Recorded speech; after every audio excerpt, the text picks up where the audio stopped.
This is KUGAN CASSIUS for IFL TV in association with MTK Global, all the way out in Philadelphia. She's cut her camp to join us on IFL TV. Miss Ebanie Bridges, how are you? I'm good, Kigs. How you going? I'm all good. I'm all good. So you pretty much must have left almost soon after your win over Carol Earl and come out to America. Yeah, literally, straight after my fight, we pretty much booked the flights and had a day to pack and everything, and then took off. So it was just like boom, boom, boom, insane. Let's just back up from obviously before the Carol Earl fight, which was only last weekend. So did you have a kind of an agreement in place? Because it wasn't kind of out there. So I'm assuming you had an agreement in place where you come through that fight and then the Courtney fight could have been there for you. Is that fair to say? Yeah, but it was not long before the fight. It was like a week or so, week and a half or something before the fight. So it wasn't really it was kind of like, do you want it? And then it was like, obviously you have to get through Carol. So, that has to, and that just made the fight of Carol obviously a lot more pressure. But at the same time, I just wanted to focus, I even said to you, don't want to talk about it. I just want to focus on Carol, you know what I mean? Because I know you were trying to fish. Well, I was told about the fight. I knew it was happening, Yeah. but obviously, I can appreciate that you didn't want to speak about Shannon Courtney. Yeah, because I had to. It was out the way. Exactly, because I can't look beyond. You can't look past what's right in front of you. It's a big mistake that can happen. So I didn't want to do that. But as soon as it was done, it was the first thing I thought. I was like, all right, let's get on the phone.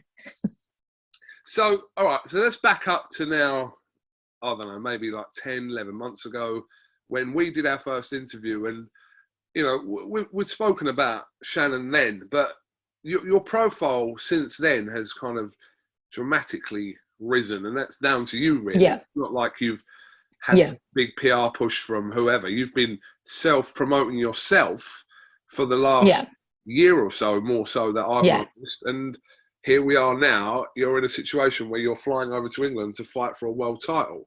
So exactly. A lot of credit. Hey, I got to shout it. I got to shout out to my fans and my followers though on Twitter, because they're constantly retweeting and tagging Eddie and pushing my name as well. So they're kind of like a bit of my promoters as well, So it's a bit of a joint thing. But no, definitely. I put in the work. As you seen, I was doing interviews and everything last year, just getting my name out there and pushing my brand and pushing my name. Obviously didn't expect this. This kind of just came all about.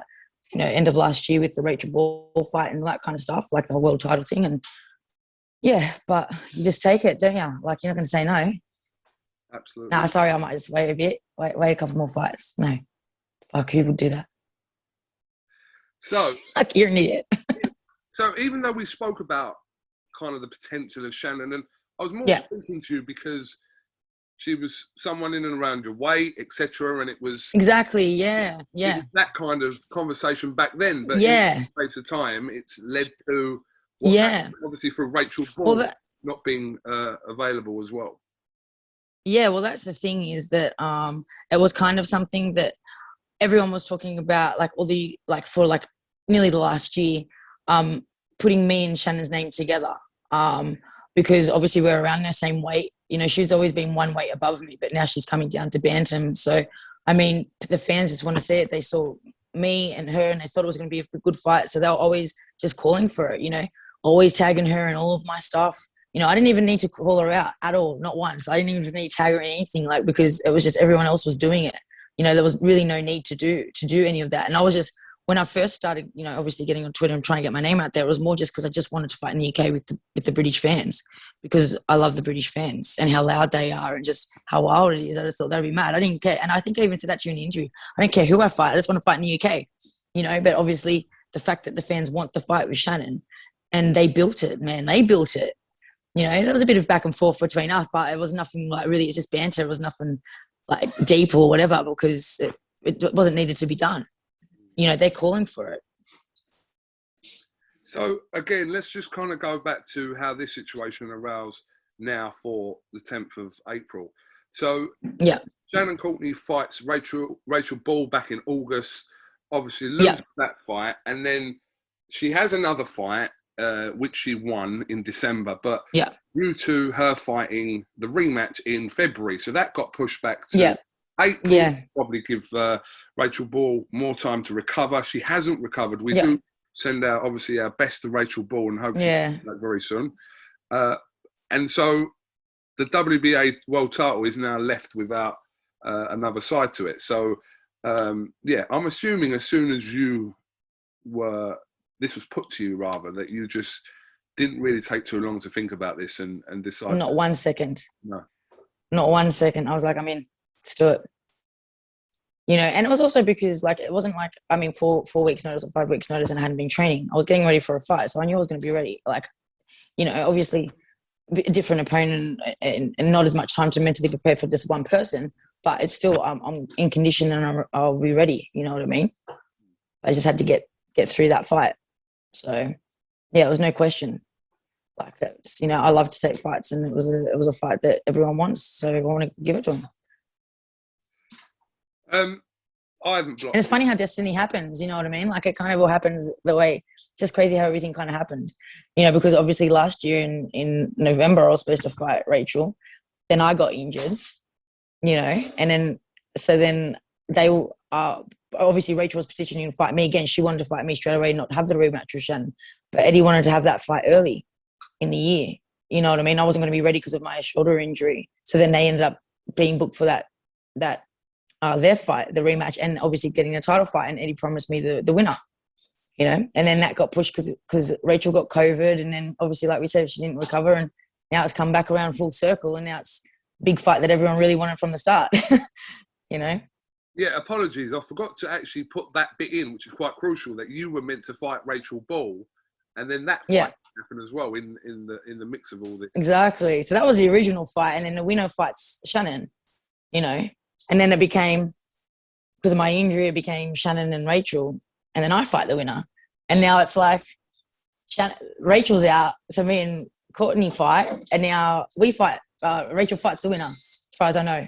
I hope so, because she deserves it, So, I think it's just crazy, the little triangle we got going on. But it's good. It's good. I like it. Yeah, absolutely. Just like the 4 kings, but the 3 queens. That's it. I like that. I like that. So, Ebanie, I was just saying, I haven't blocked you on Twitter, so I see all your tweets. But judging by what Shannon was saying, she's had you kind of blocked from Twitter for a long time, so she may not always see your posts that you. Well, as far as I know, I'm not blocked on Twitter. Oh, right. She hasn't blocked me on Twitter. She blocked me on Instagram ages ago. Okay. Instagram then. But yeah, she hasn't blocked me on Twitter. But like I said, I don't really I don't tag her or anything like that on Twitter. Last year I was getting annoyed. I think I even sent you a message about. I remember saying to you at one point, I'm like, man, I get tagged in all her shit, and she's getting tagged in all my shit. It's like, man, I'm sick of seeing the name. And she was probably sick of seeing mine. But it wasn't me doing anything. It was just everyone else, So, but yeah, now I'll kind of rile her up a little bit. But it all started because of her. Because she said that I get naked and that I don't take the sport seriously. So I had to bite back with the daddy undie shit, and now that's just a mad inside joke with all my fans and whatever. So it's just to just have a joke and have a banter, and it's good. They love it. So it's a thing. So are you not trying to actively torment Shannon now that the fight has been? I don't need to actively do it. I don't need to. It just happens, doesn't it? Just being me and just saying some banter stuff. I could obviously go heaps further. I'm just having a bit of fun. You know what I mean? With my fans. It's not even like I'm trying. If I wanted to try, fuck man, I could really do some damage there. But I'm not going to do that. It's not my style. I'm not like that. You know what I mean? I just like to have a laugh. So I don't need to break her anymore, to be honest. What did you make of her interview she did a couple of days ago on IFL? Good. She, she's always trying to be very professional and, say the right things. So, yeah, it was all right. She looked, as much as she said she wasn't bothered, she sounded pretty bothered. But hey, whatever. Like, it's her opinions, and that's her. I really do hope that she does think that I'm not taking it seriously. And then I'm out shopping for lingerie, and I think it's a lingerie fashion show. Because when she gets in the ring with me, she'll see that it's not that. But yeah. Well, yeah, obviously a couple of the comments made by Shannon was referring to what you were talking about there. She was asking you whether you actually knew this was a fight as opposed to... No, I actually didn't. I honestly didn't. I really just thought that I was get up there, just pose in my lingerie, maybe be some eye candy for everyone in a bubble, maybe even just walk around in a bubble just in my lingerie. I've got a couple of pairs I can wear different every night. That's what I thought I was coming over there for, actually. I really didn't know I was going to fight her. Shit, I got to train? What the fuck? But when I did ask her about... I better get to the gym and start focusing on the fight. Shit. But Ebanie, when I did ask her about you as a fighter, she did say that your styles are going to suit and this is going to be quite an entertaining fight. She did say that in the 100%. Yeah, no, and I've actually always said that from the start.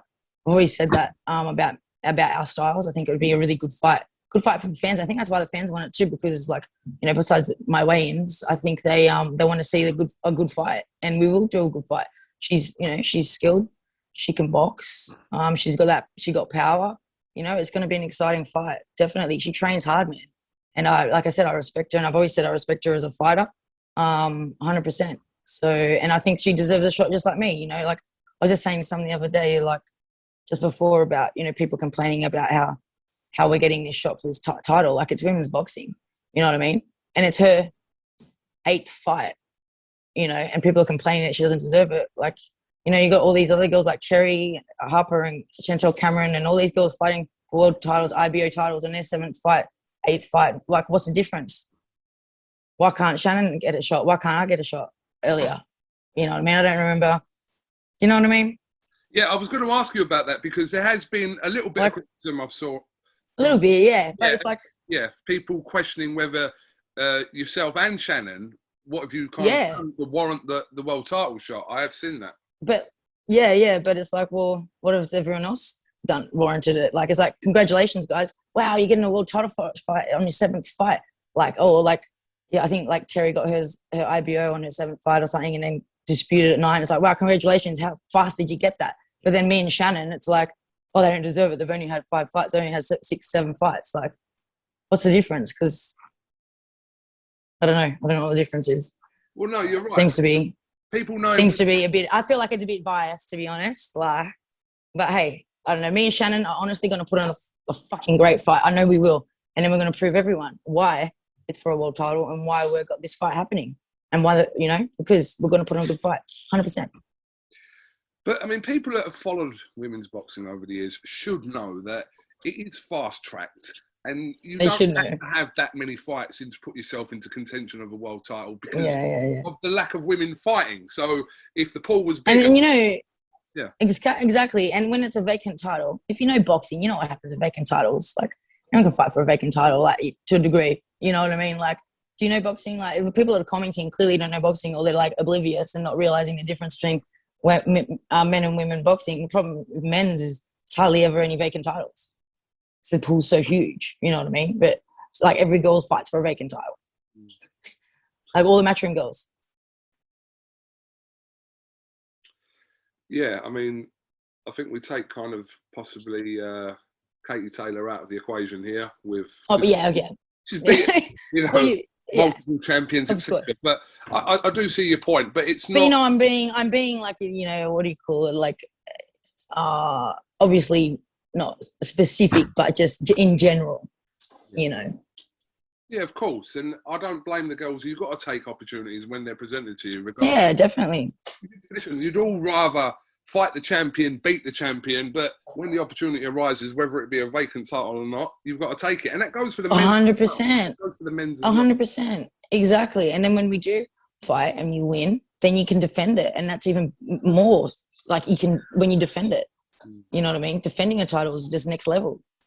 Getting it, you know, especially, you know, depending on vacant or whatever, it can be easy, but defending it and continually defending it, that's the hard thing. Well, Savannah Marshall's been added to your card. Hasn't she? Oh yeah, I just saw that. Yeah. She makes her first defence of her WBO title on that same card as Yeah. well. So, yeah. Exciting. That'd be good. Absolutely. What can we expect from Ebanie Bridges in the bubble fight week? Lots of nude walking around in my lingerie, apparently. That's what you can expect from me in the bubble. So make sure you tune in to all the uncut behind the scenes bubble. No, you know what? You're going to see me having fun because I'm really excited. And for me, I'm really, you know, as you know, I'm go lucky. I'm out there and I have fun and like to have a banter. And that's just what I do, you know. So I'm going to enjoy every minute of it because I think it's a really great opportunity for me to be in there to meet everyone, you know, the Matchroom team and just enjoy the moment, really, you know. So we'll see. Tune in if you want to see. Don't want to give too much away. Got to get people watching. Come on. Like, obviously not. But yeah, 10th of April. Like they're not going to, yeah. I mean, like you can't watch, but I got to say, you can't watch the weigh-ins and not watch the fight. Like that's not cool, man. Like you have to watch them both. Like there has to be some kind of link there. Like that they have to watch it. I think they will though. You know what, to be honest, they want to see how the girl in the lingerie fights. I 100%, I reckon. So I think we're going to get a lot of views. Man, I think me and LeShannon's fight's being talked about more than any other fight on the card or you know what I mean? And I think that might be the case fight week. We'll see. Obviously, the card's headlined by Conor Benn fighting Samuel Vargas. And true. I can't wait to see that. You know, I'm a big fan of Conor Benn. You know, I live around the corner from Nigel Benn. I see Nigel all the time, and I'm really good friends with India, Conor's sister, twin sister. So I'm really excited for that fight. So I hope I think he can win that for sure. How random, like, yeah. I mean, you guys live. Obviously, his dad lives in Australia. You live in Australia, but you end up, but you being but you're like around the corner from each other. Yeah, it's crazy. It's quite pretty cool. He held pads for me a few times. Has he really? Yeah, and you know, the first time he held pads for me, the very first time he got me to do a 1-2, and he stopped and he was like, "Oh my god!" He goes, "You hit like a man," and he goes, "No offense, but you hit like a man." And so he said to me, he goes, "This is crazy, like that, you know." And he goes, "You just need a bit more finesse." And this was like, you know, like a year and a half ago. I'm like, okay, I got to get the finesse, Nigel. No worries, I'm going to get it. That's a compliment from the yeah, definitely. Absolutely. And he said I would be a world champion as well. He said that to me. So I'm going to come back to him with the belt and I'm going to be, look, you said it. All right. Well, listen, it's good to catch up with you while you're kind of in camp, but we know while you're in the bubble, there'll be plenty of opportunities. Yep. Definitely. To do stuff for the first time face to face as well. So, of course, yeah. I do appreciate your time. No, all good. Thank you. And yeah, we'll catch up fight week in the bubble, and yeah, it should be an interesting. Fist pump for real. Yeah, it'll be good. It's going to be fun. It's going to be fun, I think, for everyone. Have you got anything else you'd like to add before we finish, Ebanie? Nah, just make sure you tune in on April 10th, guys, because it's going to be awesome. It's going to be an unreal show. You're going to see two girls, you know, putting it out there and putting everything in on the line, you know, realistically. Like, we both have a lot to prove. So I think we're going to go in there and give it a really good fight. You don't want to miss it. And, of course, the weigh-ins on Friday. On that note, Ebanie Bridges, thank you very much for talking to FL TV. And no worries, KUGAN. To the UK when you come here fight week, and we'll catch up with you then. Looking forward to it, mate. Cheers. All right. All righty.